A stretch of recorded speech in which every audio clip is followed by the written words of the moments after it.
as usual, the honourable member, who's been a good colleague to me, makes an excellent point on that. In a parliament of minorities, we must work together.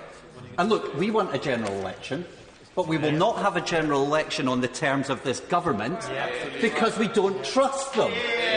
None of us can trust them, and we should be absolutely clear on this. Now, over the past few years, and I say this personally, it's been humbling often to see people give up careers and livelihoods for what they think is right, and we have seen the best of that over the past few days. Because there are members opposite and members on these benches who may not have started on these benches, who know that a no-deal Brexit will damage their constituents. Now, I never thought I would be here proposing a bill with the likes of the MP for Putney, Grantham and Stratford, Runnymede and Weybridge. To be fair to them, I don't think they thought they'd be in the position whereby they'd be proposing a bill that might go through with a member of the Scottish National Party either. But that's the situation we have been left in. This bill doesn't go as far as I might have liked. Like my colleagues in the SNP, we do not want to see Scotland taken out of the European Union against its will. We'd want to stop Brexit. But I know that others who have signed this bill, who are voting for this bill, want to deliver Brexit. We disagree on that, and that's fine. But we agree fundamentally that a no-deal Brexit is unacceptable and has to be stopped at all costs. And this legislation is important. And I'm sorry, but we have a government that cannot be trusted, that's tried every trick in the book to avoid scrutiny and democracy.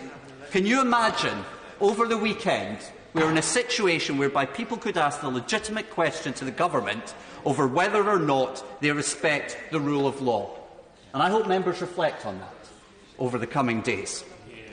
But this, unfortunately, goes to the heart of the Prime Minister's approach. The least trustworthy resident of number 10 Downing Street anybody can remember. It is a mess of his making, is why we're in the situation just now. He had no plans before the referendum, and he has no plans now. There's nothing new in the negotiations, and the ministers have told us nothing new in the negotiations. Instead, we have a government perfectly willing to let the rest of the population endure food price increases, when too many depend on food banks already, medical shortages that will hit the needy and most vulnerable, damage to public services already hit by a decade of austerity, depriving our young people of education and employment opportunities that my generation enjoyed and benefited from. All of us, all of these people, we in Parliament should be doing our utmost to support and protect. That's a basic of our democracy. This slash-and-burn approach to politics will damage everybody across these islands and Europe for decades, but most of all people within the United Kingdom. We can stop this now, and we can do so with legislation, and we owe it to the most vulnerable and those who will be worst affected. Thank you, Mr. Speaker.